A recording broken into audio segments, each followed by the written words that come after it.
Hi, you've probably already seen my how to feed your rabbits and chickens without the feed store videos, and this is kind of a part 2 of that where I go into more detail and I talk about why I really prefer my rabbits over my chickens. With that said, here are the 10 reasons why I prefer rabbits over chickens, starting out with the fact that rabbits are a lot more self-sufficient feed-wise. Rabbits are exceptionally easy to forage for. Once you understand their micro and macronutrient needs and you understand the basics of all the plants that are growing around you, you are basically free to go walk out into the woods or your nearest field and just go get their food. It's so unbelievably easy. I enjoy it. It's a good chore. I have a video linked that explains how I do my chores in the summer, and a lot of it is just walking out and getting the weeds for my rabbits and then throwing it to them, and it's very satisfying, very rewarding. Now there are exceptions to this. For me personally, rabbits are the better option, but chickens might be a better option for you if you are in a tropical area where it is always nice and warm and there's always good forage for your chickens.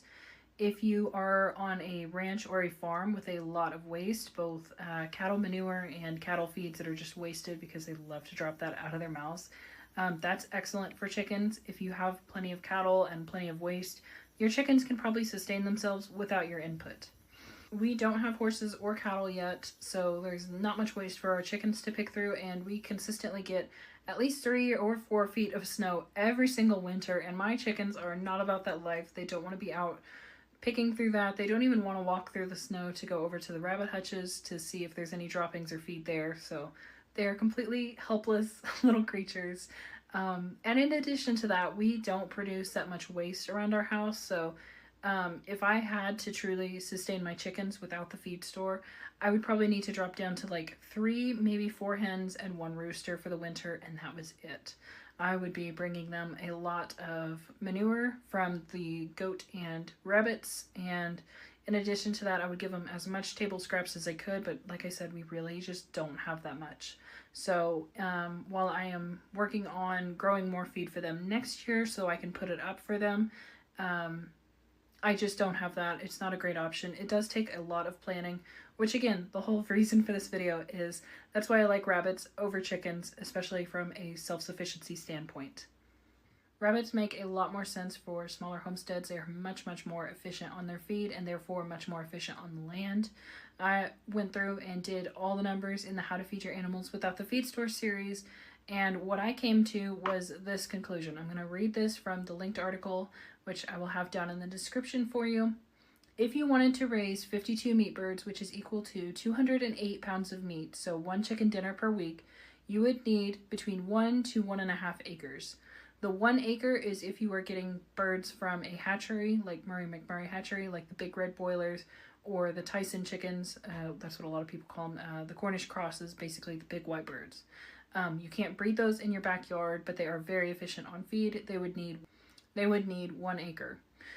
If you wanted to have heritage breed chickens, they're going to grow a little bit slower and they're not going to be quite as big, and that is why you would need 1.5 acres compared to 1 acre.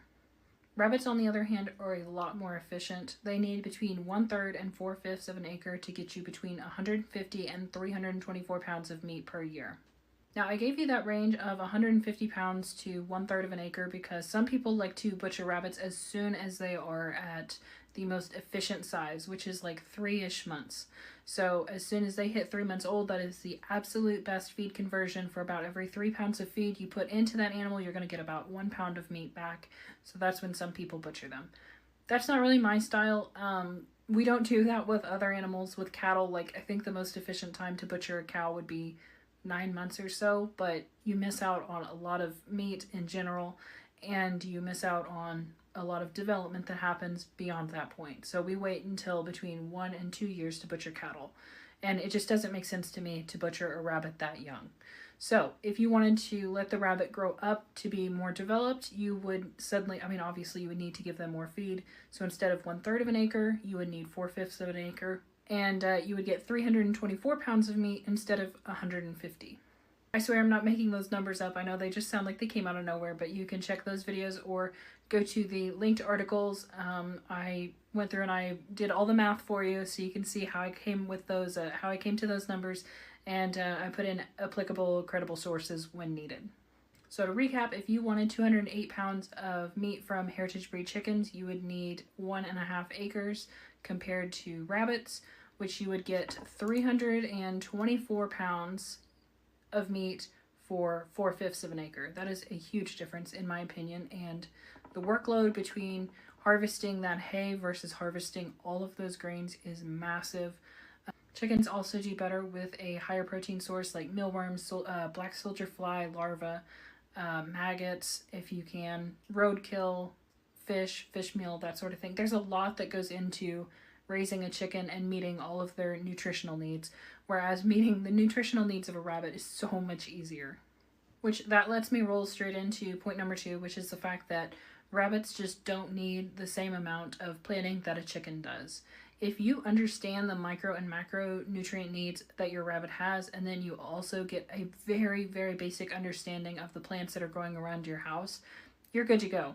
The feed stores could shut down tomorrow, you could have no more feed, and you would be able to make it happen. You'd make it work. Your rabbits would, if you're feeding them pellets right now, they would definitely have a terrible case of diarrhea from you switching them over from pellets to wild things. That's not great. Don't recommend that. But if you had to, you could get things going for them. They'd be sick for a little bit, but they'd pull through, they'd live, and you would have healthy rabbits in the long run. If the feed store shut down tomorrow and you have chickens, you probably need to go through and butcher a lot of chickens, because you are not going to have, you might, I don't know you. You're probably not going to have a big stockpile of seeds. You're probably not going to have the land set up. You're not going to have everything set up that you need to grow the seeds in the field. It does take, people mentioned in my other videos that you need water and fertilizer. I didn't consider that in that video because I don't know what you need. Some places are really dry and they need irrigation, and then other places are really wet and would do better with adding tile. So there's like a lot of factors. You know what those factors are for your area. You can figure that out for yourself. But the main thing is, for the most part, if things just shut down all at once, you'd be able to find things for your rabbits. It would be a lot more difficult to do so with your chickens. Reason number 3 is that you really don't need to do anything special to get commercial sizes out of a rabbit compared to a chicken. Cornish cross chickens, big red boilers, those freedom rangers, they can hit 8 pounds in like 8 weeks. It is unbelievable how fast they hit that. It is not added hormones. It's not some crazy, it's not anything evil going on behind the scenes. But there are literally 14 different breeding barns going on where you breed this chicken to this chicken, and then this chicken to this chicken, and then these 2 chickens have a baby here, and then they go here and they have this baby, and then over here you've got these guys breeding with these guys, and then down here at the bottom they meet, and you finally got your Cornish cross, your big red boiler, the Freedom Ranger, whatever. That is not sustainable at all for a homesteader. You either buy it from the store and go with it that way, which is fine. Like, we have access to that now. I'm not downing on that, but it's not something that is something you could sustainably do in your own backyard. So if you want to sustainably grow your chickens in your backyard, you're going to be using heritage breed chickens, and they take closer to like 20 to 22 weeks before they're ready to harvest. And they're not quite as big, but they do have a lot of flavor, and they are better foragers and free rangers than those commercially bred chickens. There's nothing complicated about getting a large rabbit. If you have a large buck and a large doe and you breed them together, their babies are probably going to hit around 5 pounds at 3 months old. Not only are rabbits more self-sufficient, but they are just so much simpler. I do not want to keep track of a bunch of barns and crossbreed and all these crazy things to get a fast-growing chicken. That just doesn't make sense to me in my little brain. So, point number 3 is that rabbits give you instant compost, which is a huge help if you are gardening, either for yourself or for your livestock. If you do have some kitchen scraps, especially veggie scraps, you can throw them in the compost and they can be ready in like 6 months to a year. Or you can give them to your chickens and they will be going through the chickens, and then that chicken manure needs to sit like a year or 2 depending on what your system is and how good your compost is. Or you can give it to your rabbits, and in a week, less than a week probably, it's going to come back out of your rabbit, and then you can instantly throw it on your plants and it won't scorch the plants. It is very nutritionally balanced, and it's just good to go. On that same aspect, rabbit manure is odorless. Now, as soon as I said that, I can hear you through the screen. I know you're saying absolute bullshit. We've all been to rabbitries where that place stinks to high heaven.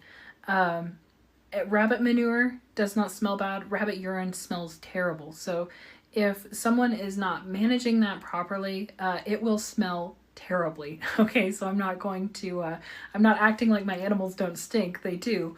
But the manure does not smell bad, especially if you are keeping the manure and the urine separated. I live in the Rocky Mountains. I'm up in the literally in the rocks. Okay, so when my rabbits go to the bathroom, it falls through their cages. I've got a piece of tin slanted.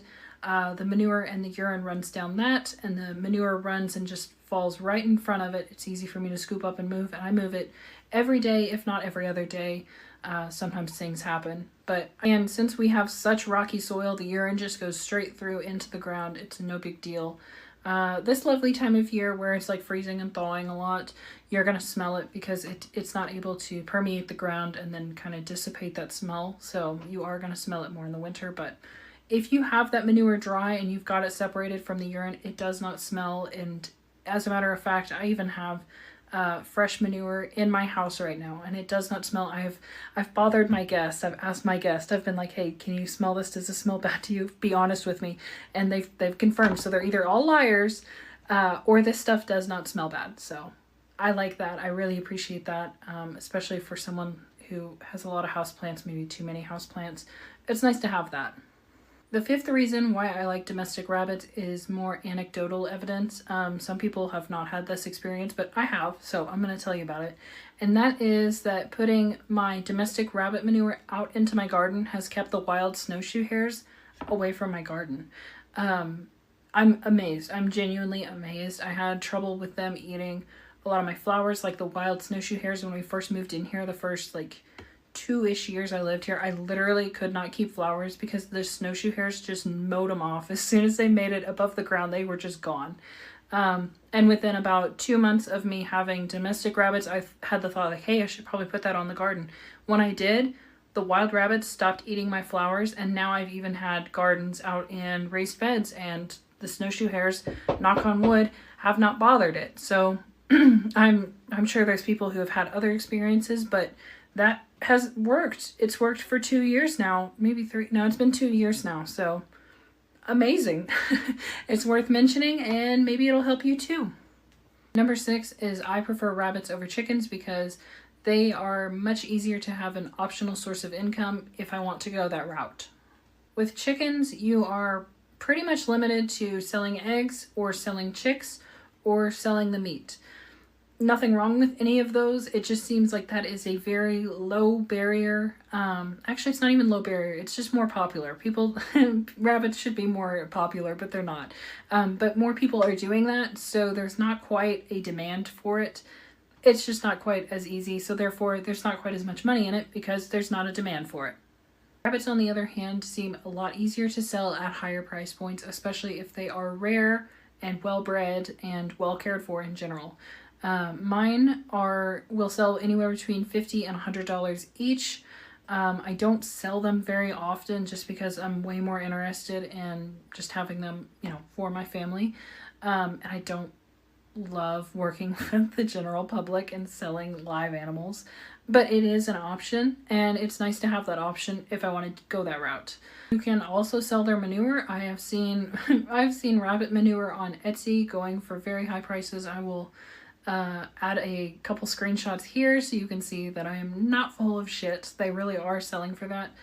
That is after they've been dehydrated and it is clean. Like there's not a lot of hay in there. There's no urine in that. So like there is work involved and there is shipping involved, but it is in demand and it's a great option, especially if you can go locally. Like I can't imagine doing that online all the time would be a great idea, but if you could sell that locally at even at a much lower rate than what you're seeing online, that is awesome. Like that's a great source. Of course, you can sell rabbit meat. That's always an option. It does sell higher per pound than chicken. So there's that. But then there's the less obvious things like dehydrated feet as keychains or dog treats, and dehydrated ears for, again, dog and cat treats. People are willing to pay for those. I've seen that go for like $5 a pair for the ears or the feet. So play your cards right. You could sell 2 feet for $5, 2 feet for $5 and then 2 ears for $5, and suddenly you've got $15 off of a rabbit that you and your family ate. Those pelts are also worth something. I brain tan my rabbit hides. It costs me less than $1 per pelt to do, but it is very time and labor intensive to do that. So it's cheap, but it's not cheap. I see pelts going on Etsy all the time for like $25 a piece, but they are not brain tanned. They are chemically tanned, which is way faster and easier. So I can't tell you what it would be to brain tan it. I really just don't see it online. Most people who brain tan do so for themselves. So I don't know. I don't know what that would be worth. But if you wanted to take those pelts and make something out of them, suddenly they have a 10x value. So what might have originally been a $20 pelt, once it's been made into a hat, I've seen, like $200 literally for that online. So maybe that's an option if you want to get crafty in the winter and work with your hands and maybe make a little extra money. The 7th reason why I prefer rabbits over chickens is because they're so much easier to raise up from babies. With chickens, you either have a broody hen or you have to incubate.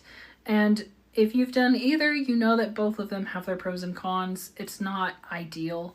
Your broody hen is going to bully you and steal your eggs and yell at you and peck your hands when you go to take eggs, and she might not go broody when you want her to. She almost never will go broody when you want her to.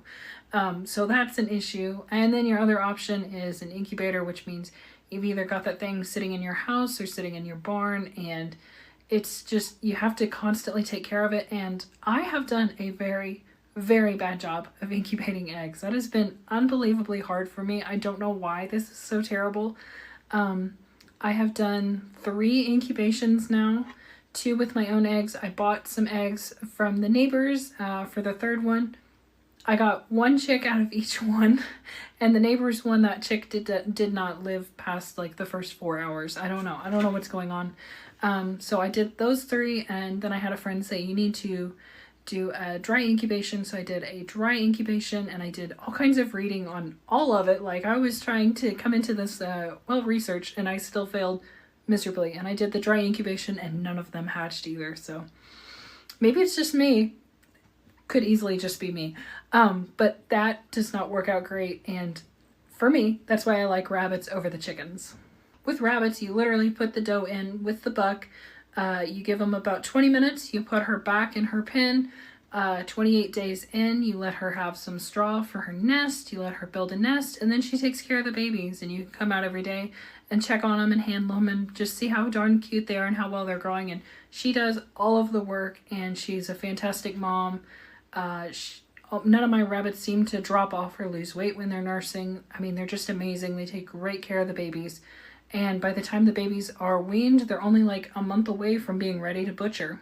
Number 8 is all about the fact that a rabbit is so much easier to process and butcher than a chicken. As soon as that rabbit is dispatched, you can make 2 little cuts around their feet, grab that hair, and then pull down, and the hair literally comes off like a sock. Their stomach is exposed, so it's very easy for you to make that incision, and then you can take out each of their organs and get a good look at those and tell the health of your animal. And it's just right there. It's easy. It's at your face. If you've hung your rabbit at the right place, you can see all of that going on. It's very simple and easy. Now, your chickens are either way more time consuming or way more expensive to get started. You need to pluck the feathers. You can skin a chicken. Nobody told me how freaking hard that is. I had no idea how difficult it was going to be to get the skin off of a chicken, especially an old one. I usually process my older chickens, so oh my gosh, I had no idea it was so difficult to skin them. I tried that once, never again. So you either have to have a big pot and dunk them in scalding water to get all those feathers to come out, or you have to go through the trouble of skinning them, which, like I said, is terrible. I had no idea. And then when it comes time to remove the organs and the entrails from a chicken, you have to do the fun mystery box reach in there, and you don't see what's going on. You kind of have to just squish it and pull it out. And if you're not really efficient with it, you don't have a good look at what just happened inside that chicken.